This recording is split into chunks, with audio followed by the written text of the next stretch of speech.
இது வந்து problem and சொல்யூஷனுடைய என்ன ப்ராப்ளம் கொடுத்தாங்கன்னா அதுக்கு என்ன ஆன்சர் எழுதணும் அப்படின்றது தமிழில் சொல்லியிருக்கேன்.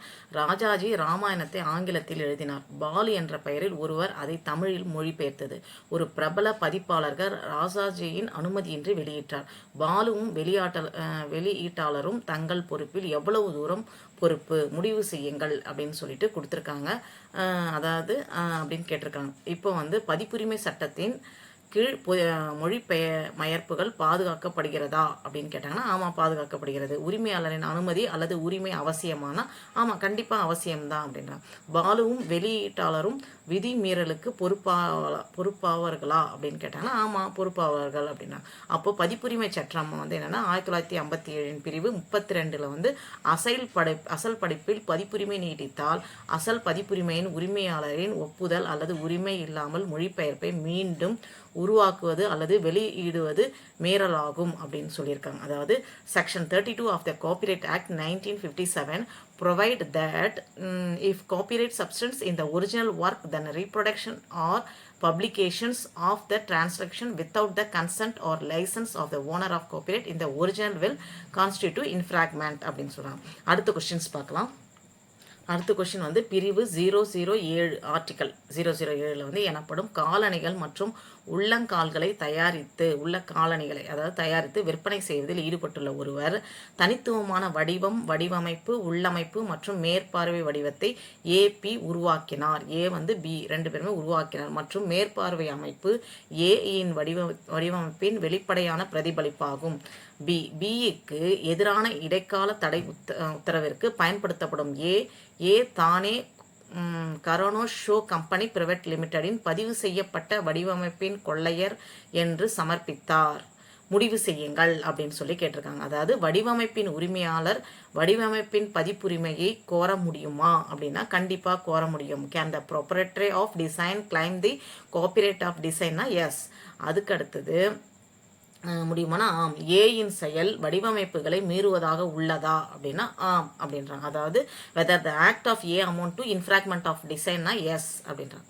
அதுக்கப்புறம் வடிவமைப்புகள் மீறுவதற்கு பி பொறுப்பானா பி வந்து பொறுப்பு கிடையாது அப்படின்னு சொல்கிறாங்க. அதுக்கடுத்து இது என்ன சட்டம் யூஸ் பண்ணலான்னா வடிவமைப்பு சட்டம் 2000 பிரிவு 47 ஒரு வடிவமைப்பு பதிவு செய்யப்படும் போது வடிவமைப்பின் பதிவு செய்யப்பட்ட உரிமையாளருக்கு சட்டத்தின் விதிகளுக்கு உட்பட்டு வடிவமைப்பின் பதிப்புரிமை உள்ளது அப்படின்னு சொல்கிறாங்க. பதிவு செய்யப்பட்ட நாளிலிருந்து 5 வருஷம் வரைக்கும் அது இருக்குது அப்படின்றாங்க. அதாவது section 47 of the design act 2000 laid down that when a design is registered, the registered proprietor of the design shall, subject to the provision of the act, have copyright of the design during 5 years from the date of registration அப்படின்னு சொல்லி இருக்காங்க. அப்போது கண்டிப்பாக அது மீறுறாங்கன்னா அதில் வந்து பதிப்புரிமை பண்ணியிருந்தாங்க, அதை மீறுறாங்கன்னா கண்டிப்பாக வந்து அவங்க பொறுப்பு தான் அப்படின்னு சொல்கிறாங்க. அடுத்த கொஸ்டின் பார்த்தீங்கன்னா எக்ஸ் என்பது மருந்துகள் தொடர்பாக பயன்படுத்தப்படும் ஸ்டெப்சில் குறிக்கான பதிவு செய்யப்பட்ட வர்த்தக முத்திரை உரிமையாளர் பின்னர் சந்தைக்கு வந்த ஒய் ஸ்டெப்சில் என்ற வர்த்தக முத்திரையின் கீழ் அதே மருந்தை விற்க தொடங்கினார். எக்ஸ் கொண்டு வந்த ஒரு மீறல் வழக்கத்திற்கு பதிலளிக்கும் விதமாக ஒய் தனது வர்த்தக முத்திரை வேறுபட்டது. எனவே இந்த மீறலும் இல்லை என்று எதிர்க்கிறார். முடிவு செய்யுங்கள் அப்படின்றாங்க. அதாவது STREPCIL அப்படின்ற ஒரு ஸ்டெப்ஸில் வந்து இதில் மாற்றி அமைச்சிருக்காங்க. எப்படின்னா STEPSIL அது CILனு வந்திருக்கு, இது SIL அப்படின்னு கொஞ்சம் மாற்றி அமைச்சிருக்க. முடிவு செய்யுங்கள் அப்படின்றாங்க. அப்போது ஒய்யின் செயல் வர்த்தக முத்திரையை மீறுவதாக உள்ளதா அப்படின்னா ஆம். ஒய்யின் கருத்து நியாயமானதா அப்படின்னா இல்லை அப்படின்னு சொல்கிறாங்க. சரியா? அதுக்கப்புறம் நியாயமானதாக இல்லை. அப்போது வர்த்தக முத்திரையின் மீறலுக்கு ஒய் பொறுப்பாளியா அப்படின்னா பொறுப்பாளி தான். ஏன்னா வர்த்தக முத்திரைகள் சட்டம் 1999 பிரிவு 29 வந்து பதிவு செய்யப்பட்ட வர்த்தக முத்திரையானது பதிவு செய்யப்பட்ட உரிமையாளராக இல்லாத ஒரு நபரால் மீறப்படுகிறது அல்லது அனுமதிக்கப்பட்ட பயன்பாட்டின் மூலம் பயன்படுத்தும் நபர் வர்த்தகத்தின் போது பயன்படுத்துகிறார். இது ஒத்த அல்லது ஏமாற்றும் வகையில் ஒத்ததாக இருக்கும் அப்படின்னு சொல்லி இது முடிச்சிருக்காங்க. அதாவது என்னன்னா செக்ஷன் 29 சொல்லியிருக்காங்க. பதிவு செய்யப்பட்டது section 29 of the trademark act 1999. So எந்த ட்ரேட்மார்க் கொடுத்தாலும் சரி, இப்போ ஸ்டெப்ஸில்ன்றதை ஒரு எழுத்து மாற்றிருக்காங்களே, இந்த மாதிரி வேறு எந்த மாதிரி கொஸ்டின் கேட்டாலும் நீங்கள் வந்து section 29 of the trademark act வந்து 1999 அப்படி எழுதிட்டு the registered trademark is infringement by a person who not being a registered proprietor or a person using by way of permitted uses in the course of trade a mark which is identical with or deceptive similar to அப்படின்னு சொல்லி இது முடிச்சிருக்காங்க. Next question வந்து அதாவது X ஒரு தயாரிப்பை கண்டுபிடித்து மாதிரி அல்லது விவர குறிப்புகளுடன் ஒரு விண்ணப்பத்தை சமர்ப்பிக்கிறது. சோதனை நேரத்தில் சம்பந்தப்பட்ட அதிகாரி முன் அவரது மாதிரி சரியாக வேலை செய்ய முடியவில்லை. ஒய் அதே மாதிரி மற்றும் விவர குறிப்புகளுடன் காப்புரிமைக்கு விண்ணப்பித்தார். இது வெற்றிகரமாக நிரூபிக்கப்பட்டது. காப்புரிமை அமைக்க யார் தகுதியானவர் என்பதை முடிவு செய்யுங்கள். எக்ஸ் ஃபஸ்ட்டு கண்டுபிடிச்சாரு, ஆனால் அவரால் சரியாக அது காமிக்க முடியல. ஒய் அதுக்கப்புறம் தான் கண்டுபிடிச்சாரு. அவர் கொண்டு போய் காப்புரிமையை அப்ளை பண்ணுறாங்க. இப்போ இது முடிவு செய்யுங்க அப்படின்றாங்க. அப்போது காப்புரிமை வழங்குவதற்கு தேர்வில் தேர்ச்சி பெறுவது கட்டாயமா அப்படின்னா கண்டிப்பாக கட்டாயம்தான். ரெண்டாவது, எக்ஸ் தனது கண்டுபிடிப்புக்கு காப்புரிமை கோர முடியுமானா இப்போ முடியாது, இல்லை. ஒய் தனது கண்டுபிடிப்புக்கு காப்புரிமை கோர முடியுமானா முடியும். ஏன்னா அவர் தேர்வில் வெற்றி பெறார். அதுக்கப்புறம் ஸோ இது என்ன சட்டத்தை யூஸ் பண்ணிக்கிறாங்கன்னா இந்திய காப்புரிமை சட்டம் 1917 பிரிவு 25(1) அது காப்புரிமை தேவை மற்றும் பயன்பாட்டு சோதனை பிரிவு 21W முன்னுரிமை தேதி என்பது பிரிவு 11 மூலம் ஒதுக்கப்பட்ட பொருளை கொண்டுள்ளது அப்படின்றாங்க. அப்படின்னா section 25(1) of the Indian patent act 1970 கொண்டு வந்தாங்க. Penalty patentability requirement and utility test section 21W priority date as the meanings assigned to it by section 11 அப்படின்னு கொடுத்துக்கிட்டோம். ஸோ இந்த ஒருத்தரை கண்டுபிடிச்சாங்க ஃபஸ்ட்டு, ஆனால் அவங்க தேர்ச்சி அடையலை. ரெண்டாவதுங்க கண்டுபிடிச்சாங்க, அவங்க தேர்ச்சி அடைஞ்சிட்டு காப்புரிமையில் போயிட்டாங்க அப்படின்னா அப்போ ரெண்டாவது யாருக்கு தேர்ச்சி பெற்றாங்களோ அவங்களுக்கு தான் காப்புரிமை கொடுக்க முடியும். அப்போ என்ன செக்ஷன் படி இது செய்ய முடியும்னா section 25(1) of the Indian patent act 1970 அப்படின்னு சொல்லியிருக்காங்க. நெக்ஸ்ட் கொஸ்டின்ஸ் அடுத்த 2 கொஸ்டினோட முடிச்சிடலாம். என்னன்னா ஒய் ஒரு பல்கலைக்கழகத்தின் நூலகம் தினசரி தனது புத்தகத்தின் 10 நகல்களை மாணவர்களுக்கு உருவாக்க அனுமதிக்கப்படுகிறது என்பதை ஒரு எழுத்தாளர் அறிந்திருக்கிறார். அவர் பல்கலைக்கழகத்திற்கு எதிராக உரிமை மீறல் வழக்கை தாக்கல் செய்கிறார். அவர் வெற்றி பெறுவாரா அப்படின்னு கேட்குறாங்க. ஒய் புத்தகத்தின் 10 நகல்களை பல்கலைக்கழகம் அனுமதிக்கலாமா? 10 ஃபோட்டோ காப்பீஸ் ஆஃப் ஒய் புக், அதாவது can the university allow 10 photos of ஒய் புக்ஸ்னா நோ, அனுமதிக்க முடியாது.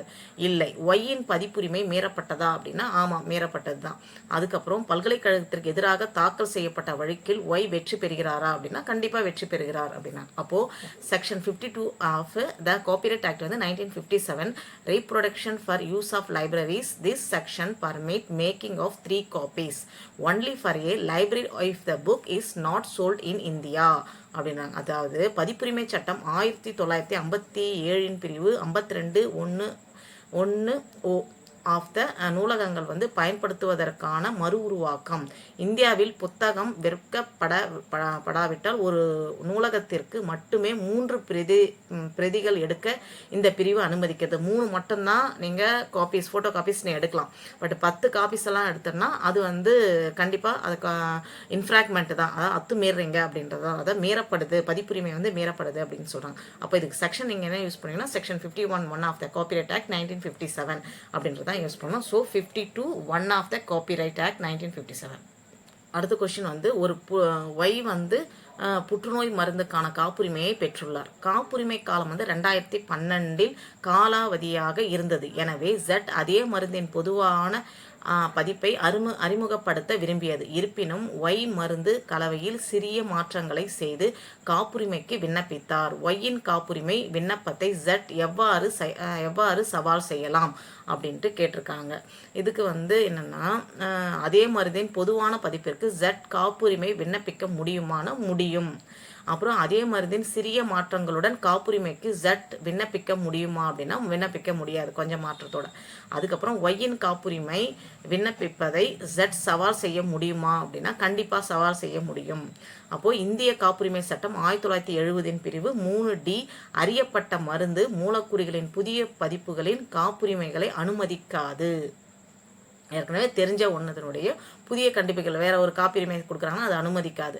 அவை மருந்தை முன்பை விட குறிப்பிடத்தக்க வகையில் பயனுள்ளதாக மாற்றும் வரை அப்போ தான் அது செல்லுபடி ஆகுன்றாங்க. அதாவது section D of the Indian patent act 1970 which does not allow patent of new version of non drug molecules unless they make the medicines significantly more effective then before. முன்னத்தை விட மோர் எஃபெக்டிவாக நீ புதுசாக கண்டுபிடிச்ச அப்படின்னா உனக்கான பேட்டன் வந்து கொடுக்கலாம், இல்லைன்னா கொடுக்க முடியாது. அதே தான் நீ இப்போ கண்டுபிடிச்சி நீ போட போகிறேன்னா அது கொடுக்க மாட்டோம் அப்படின்னு சொல்லி கொடுக்குறாங்க. காப்புரிமை விண்ணப்பிக்க முடியாது, அதுக்கு கொடுக்கவும் மாட்டாங்க அப்படின்னு சொல்லி முடிச்சிருக்காங்க. Thank you viewers. இது வரைக்கும் நீங்கள் ஒரு 2-3 தடவை கேட்டிங்க அப்படின்னா கண்டிப்பாக உங்களால் செக்ஷன்னு என்ன ஆக்ட்ன்றதை உங்களால் எழுத முடியும். தேங்க்யூ. அடுத்த கொஷின்ஸ் பார்க்கும்போது என்னென்னா இதுவும் ப்ராப்ளம் அண்டு சொல்யூஷனுடைய கொஷின் வித் ஆக்டோட சொல்லியிருக்கேன். என்னென்னா எக்ஸ் ஒரு வெளிநாட்டின் குடிமகன் அந்த நாட்டில் காப்புரிமை விண்ணப்பம் செய்வதற்கான உரிமையை வந்து இந்திய குடிமக்களுக்கு வழங்காதவர் டெல்லியில் உள்ள காப்புரிமை அலுவலகத்தில் விண்ணப்பம் செய்கிறார். கட்டுப்பாடாளர் விண்ணப்பத்தை ஏற்றுக்கொள்கிறார். கட்டுப்பாட்டாளரின் முடிவு சட்டப்பூர்வமானதா? அப்படியானால் காரணங்களை தரவும், இல்லை என்றால் ஏன் என்று விளக்கவும் அப்படின்னு கேட்டிருக்காங்க. டெல்லியில் காப்புரிமைக்கு விண்ணப்பிக்கும் எக்ஸ் உரிமை உள்ளதா அப்படின்னா உள்ளது. அதுக்கப்புறம் மாநாட்டு அந்த நாடு வந்து காப்புரிமையை கோர முடியுமா? மாநாட்டில் ஆம். கட்டுப்பாட்டாளரால் விண்ணப்பிப்பதை ஏற்றுக்கொள்வது செல்லுபடியாகுமா? ஆம். கட்டுப்பாட்டாளரின் முடிவு சட்டப்பூர்வமானதா அப்படின்னா ஆம். அப்போ என்ன சட்டம்னா காப்புரிமை சட்டம் 1970 பிரிவு 6 காப்புரிமை ஒத்துழைப்பு ஒப்பந்தம் அப்படின்னு சொல்லியிருக்காங்க. என்ன அப்படின்னா இதுல வந்து section 6 of the patent act 1970 the patent cooperation treaty அப்படின்றாங்க. ஸோ அதனால ஒப்பந்தம் செய்ய முடியும் அப்படின்றாங்க. அதுக்கப்புறம் இதனுடைய எதனால இது வந்து ஒத்துக்கொள்ள முடியும் அப்படின்னு கேட்டிருக்காங்க அப்படின்னு பார்த்தீங்கன்னா இது வந்து இந்த பிரச்சனையில வெளிநாட்டு குடிமகனினுடைய காப்புரிமை விண்ணப்பிப்பதின் பதிவு அடிப்படையிலானது. சட்டத்தின் பிரிவு 6 வெளியில் இருந்து காப்புரிமைக்கு விண்ணப்பிக்க உரிமையுள்ள நபர்களை கையாள்கிறது. இந்தியா அல்லது வெளிநாட்டிலிருந்து வரும் அனைத்து வகையான விண்ணப்பங்களுக்கும் இந்த பிரிவு பொதுவான நடைமுறையை வழங்குகிறது. இருப்பினும் இந்தியாவிற்கு வெளியே பூர்வீகம் கொண்ட கண்டுபிடிப்பாளர் காப்புரிமைக்கு விண்ணப்பிக்க உரிமை உண்டு.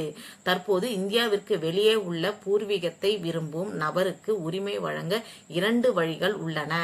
அது வந்து வழக்கமான நாட்டில் பூர்வீகம் கொண்ட கண்டுபிடிப்பாளர் 1 மற்றும் காப்புரிமை ஒத்துழைப்பு ஒப்பந்தத்தில் உறுப்பினராக உள்ள நாடுகளில் ஒன்றில் பூர்வீகம் கொண்ட கண்டுபிடிப்பாளர். எனவே இந்தியாவிற்கு வெளியே வசிக்கும் ஒரு வெளிநாட்டவர் உட்பட்ட ஒரு வெளிநாட்டவர் இந்தியாவில் காப்புரிமைக்கு விண்ணப்பிக்கலாம் அப்படின்னு சொல்றாங்க. அப்போனா இந்தியாவில் இவர் செய்த கண்டுபிடிப்போ இந்தியாவுக்கு வெளியே அவர் செய்த கண்டுபிடிப்பு எதுவா இருந்தாலும் அவர் வந்து விண்ணப்பிக்கலாம் அப்படின்னு சொல்லியிருக்காங்க. அவ்வளவுதான். அப்போ நீங்க வெளிநாட்டுக்கு போனாலும் உங்களுக்கு வந்து இந்தியாவில் நீங்க காப்புரிமையை நீங்க விண்ணப்பிக்கலாம் அப்படின்றதுதான். So section 6 of the patent act 1970 இது எதுனுடைய ட்ரீட்டினா பேட்டன்ட் கோஆபரேஷன் ட்ரீட்டி மூலமா சொல்லியிருக்காங்க. இப்போ அதுக்கு அடுத்தது வந்து ஒய் வந்து ஒரு நாவலின் ஆசிரியர் ஜட்டுக்கு எதிராக வழக்கு தொடுக்கிறார். ஜட் வந்து வெளிநாட்டு எழுத்தாளரின் நாவலில் இருந்து நகல் எடுத்ததாக குற்றம் சாட்டினார். நகல் வந்து உரிமையை மீறியதற்காக நீதிபதி ஒய் அல்லது ஜட் அல்லது இரண்டையும் தண்டிக்கலாமா அப்படின்னு கேட்கிறாங்க. நாவலின் பதிப்புரிமைக்கு ஒய் உரிமையாளரா அப்படின்னா இல்லை, அவர் வந்து உரிமையாளர் கிடையாது. அப்போ ஜெட் வந்து மீது வழக்கு தொடர ஒய் லோக்கஸ் ஸ்டாண்டிங் உள்ளதா அப்படின்னா இல்லை. அப்போ ஒய் மற்றும் ஜெட் இரண்டும் பொறுப்பா அப்படின்னா இல்லை. அப்போ ஒய் நீதிபதி தண்டிக்க முடியுமா? ஒய்யை வந்து நீதிபதி தண்டிக்க முடியுமா அப்படின்னு கேட்குறாங்க. முடியுமானா முடியும். அப்போனா பதிப்புரிமை சட்டம் 1957 பிரிவு 61 ஒரு படைப்பின் உரிமையாளர் அல்லது அவரது பிரத்யேக உரிமம் பெற்றவர் மட்டுமே மீறுபவர்களுக்கு எதிராக சட்ட நடவடிக்கைகள் எடுக்கப்படும். அப்போ அவர் வந்து படைப்பு உரிமையாளர்கள் அவங்க மீறினா மட்டும்தான் அப்போ வந்து கண்டிப்பா அதற்கு பண்ண முடியும் அப்படின்ட்டு சொல்லியிருக்காங்க. ஏன்னா இந்த பதிப்புரிமையின் உரிமையாளரால் பதிப்புரிமை மீறலுக்கான வழக்கின் நிறுவனம் அடிப்படையிலானது.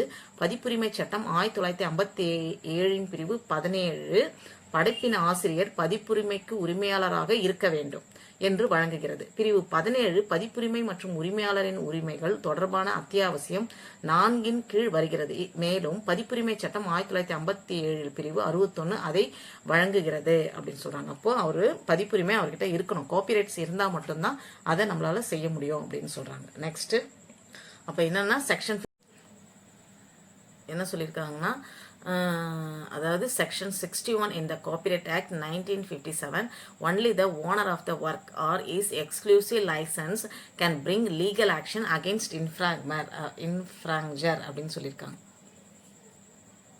அடுத்த கொஷின்ஸ் பார்த்துக்கிங்கன்னா என்ன கொடுத்துருக்காங்க அப்படின்னா, எக்ஸ் வந்து ஒரு ஸ்டூடெண்ட், அதாவது எக்ஸ் வந்து ஒரு மாணவர் வெளியிடப்பட்ட புத்தகத்திலிருந்து சில விஷயங்களை பிரித்து எடுத்து வெளியீட்டாளர்களுக்கு பெயரை குறிப்பிடாமல் தன்னுடையது என்று கூறினார். அறிவுசார் சொத்துரிமை சட்டத்தின் கீழ் எக்ஸ் பொறுப்பேற்க வேண்டுமா? இல்லை என்றால் காரணங்களை கூறவும். ஒரு மாணவர் வந்து நியாயமான பயன்பாட்டிற்கு நகலெடுக்க முடியுமா அப்படின்னா முடியும். எக்ஸின் செயல் மீறலாக இருக்குமானா ஆமாம். அறிவுசார் சொத்துரிமை சட்டத்தின் கீழ் எக்ஸ் பொறுப்பான ஆம்.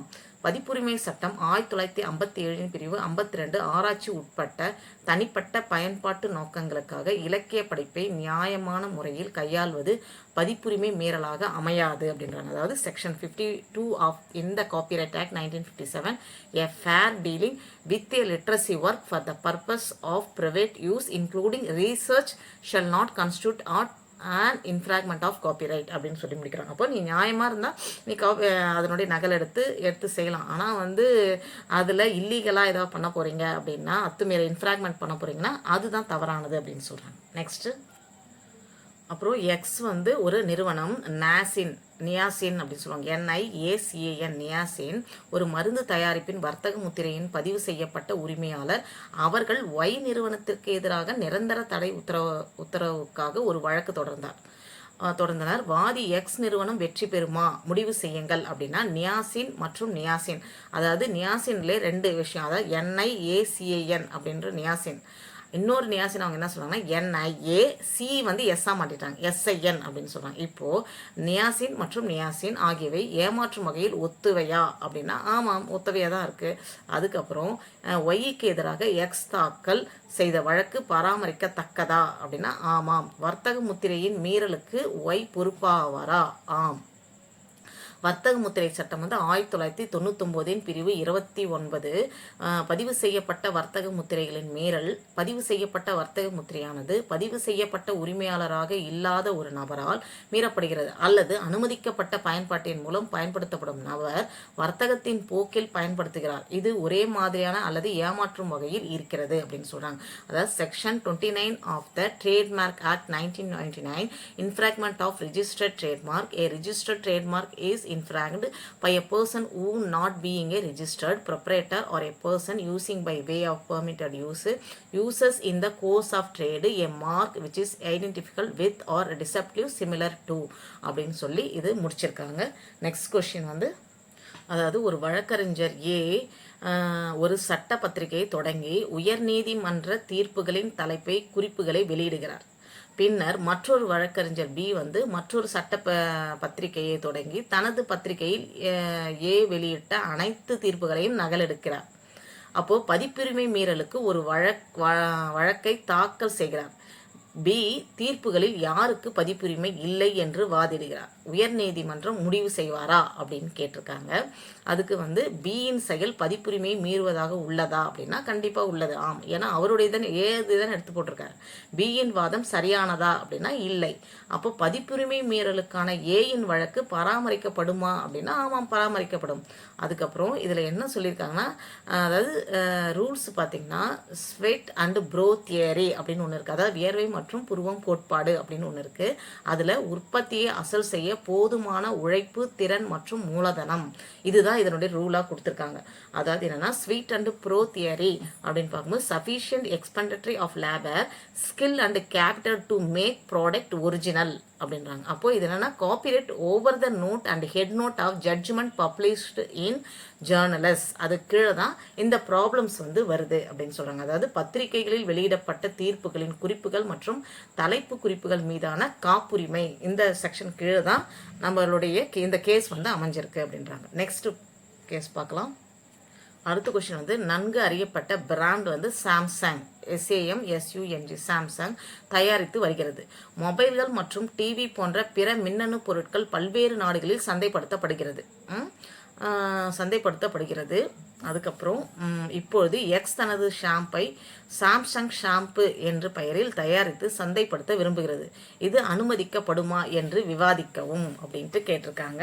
இதுக்கு என்ன ஆன்சர் பண்ண போறீங்கன்னா, சாம்சங் ஷாம்புவின் பெயரை எக்ஸ் பயன்படுத்த முடியுமா அப்படின்னா ஆம். எக்ஸ் செயல் என்பது பாசிங் ஆஃப் சொல்லுவாங்களே, கடந்து செல்லுதல் மற்றும் அத்துமீறலுக்கு சமமானதா அப்படின்னா கிடையாது. சாம்சங் தடை உத்தரவுக்கு உரிமை உள்ளதா அப்படின்னா இல்லை, உரிமை கிடையாது. இல்லை, உரிமை உள்ளதானா இல்லை. அப்போது வர்த்தகம் மற்றும் வணிக சின்னங்கள் சட்டம் 1958 பிரிவு 27(1) வர்த்தக போக்கில் ஒரு நபர் எந்த பொருட்களுக்கு அடையாளத்தை பதிவு செய்திருக்கிறாரோ அதே அடையாளத்தில் அதிகாரம் இல்லாமல் பயன்படுத்தினால் பதிவு செய்யப்பட்ட வர்த்தக முத்திரை மீறப்படும். ஒரு ஏமாற்றும் ஒத்த குறி பயன்பாடு வர்த்தக முத்திரையாக பயன்படுத்த வேண்டும் அப்படின்றாங்க. அதாவது section 27(1) of the trade and merchandise marks act 1958, a registered trademark will be infringement if a person in the course of trade in relations to the same goods for which the mark is registered uses without authorized the same mark or the deceptive similar mark. The use must be used as a trademark அப்படின்னு சொல்லி முடிச்சிருக்காங்க. இது என்ன செக்ஷனா 27(1) of the trade and merchandise marks ஆக்டுக்கு இது வருது அப்படின்றாங்க. அதுக்கு அடுத்த கொஷின்ஸ் பார்க்கும்போது, ரவி ஒரு ஃபோட்டோகிராஃபர். அதாவது புகைப்பட கலைஞர் ரவி ஒரு ஜோடி நாய்க்குட்டிகளை வரிசையாக வைத்திருக்கும் புகைப்படத்தை படம் பிடித்து அதை வாழ்த்து அட்டைகள் மற்றும் ஒத்த தயாரிப்புகளில் பயன்படுத்த விற்பனை செய்தார். சர்வதேச அளவில் புகழ்பெற்ற கலைஞர் எக்ஸ் ரவியின் புகைப்படத்தை கண்டார். அதை பயன்படுத்தி உருவத்தின் அடிப்படையில் சிலைகளை உருவாக்கி இந்த சிற்பங்களில் பலவற்றை விற்று கணிசமான லாபம் ஈட்டினார். நகலை கண்டுபிடித்ததும் ரவி எக்ஸ் மீது பதிப்புரிமைக்காக வழக்கு தொடர்ந்தார். எக்ஸ் நியாயமான பயன்பாட்டை கோருவதன் மூலம் பதிலளித்தார். முடிவு செய்யலாம் அப்படின்னா, எக்ஸின் செயல் பதிமுறையை நியாயமான முறையில் பயன்படுத்துகிறதா? அதாவது என்ன சொல்கிறேன்னா, எக்ஸின் செயல் பதிப்புரிமையை நியாயமான முறையில் பயன்படுத்துகிறதா அப்படின்னா இல்லை. அப்போ எக்ஸின் செயல் மீறலாக உள்ளதானா ஆம். ரவி தாக்கல் செய்த வழக்கு தொடரக்கூடியதானா ஆமாம், தொடரக்கூடியது. அப்போ பதிப்புரிமை நியாயமான பயன்பாடு ஒரு புகைப்படத்தை முப்பரிமாண சிற்பமாக விற்பனைக்கு அதிக விலைக்கு விற்பனை செய்த ஒரு கலைஞரால் பதிப்புரிமை மீறலுக்கான பாதுகாப்பாக கோர முடியவில்லை. அந்த புகைப்படமே அவரது பதிலுக்கு இலக்காகவில்லை அப்படின்னு சொல்கிறாங்க. அப்படின்னா என்னன்னா சொல்லியிருக்காங்க என்னன்னா, copyright fair use and artist who reproduced a photograph as a 3-dimensional sculpture for sale as high priest art could not claim parody as a defense of copyright infringement when the photograph itself was not the target of his parody அப்படின்னு சொல்லி முடிச்சுக்கிறாங்க. அப்போது இதுக்கு என்ன ஆச்சுன்னா, copyright fair use அப்படின்றது தான் இதுக்கு use பண்ணணும். எதுக்குன்னா, இந்த புகைப்பட கலைஞர் ரவி ஒரு ஜோடி நாய்க்குட்டிகளை வரிசையாக வச்சுருந்தாரு. அவர் படித்ததை அட்டையில் போட்டு வச்சுருந்தார். வச்சது விற்பனை செய்கிறாரு. சர்வதேச அளவில் புகழ்பெற்ற கலைஞர் எக்ஸ் ரவியின் புகைப்படத்தை கண்டார். அதை பயன்படுத்தி உருவத்தின் அடிப்படையில் சிலைகள் எல்லாத்தையும் உருவாக்கிறாரு. இந்த சிற்பங்களை பலவற்றை விற்று கணிசமான லாபம் என்றார். அப்போ நகல்களை கண்டுபிடித்ததும் ரவி எக்ஸ் மீது பதிப்புரிமை கொடுக்கிறார். வழக்கு தொடர்ந்தார். எக்ஸ் நியாயமான பயன்படுத்த கூறுங்களும் பதிலளிக்கிறார். என்ன சொல்றாரு, எக்ஸின் சிலை பதிப்புரிமை நியாயமான முறையில் பயன்படுத்துகிறார். ஆனால் இல்லை. ஏன்னா அவர் வேற எதுக்கு யூஸ் பண்ணாரு அப்படின்னா, அவர் சம்பாதிக்கிறதுக்கு தான் யூஸ் பண்ணாரு. அதனால இது நியாயமானது கிடையாது அப்படின்னா. அப்போ கடைசியாக என்னன்னா, இந்த இன்ஸ்டார் problem the act as X does not amount to fair use of copyright. The act of X amount to infringement. So, hence the shoot filed by Ravi is maintainable. அவர் ஷூட் அவர் கேஸ் போட்டார்னா கண்டிப்பாக ரவி தான் இதை இது பண்ணி ஆகணும் அப்படின்னு சொல்கிறாங்க. அதாவது மெயின்டைன் பண்ணி ஆகணும். அவருக்கு தான் இதுதான் பொறுப்பு. ஏன்னா அவர் மீறி இருக்கிறார் இல்லையா அப்படின்னு சொல்கிறார். அதாவது ரவி தாக்கல் செய்த வழக்கு பராமரிக்கத்தக்கது அப்படின்னு சொல்லி முடிக்கிறாங்க. எக்ஸின் செயல் பதிப்புரிமை நியாயப்படுத்தாது. எக்ஸின் செயல் மீறலுக்கு சமம் அப்படின்னு சொல்லி முடிக்கிறாங்க. அதோட முடியுதுங்க. தேங்க்யூ.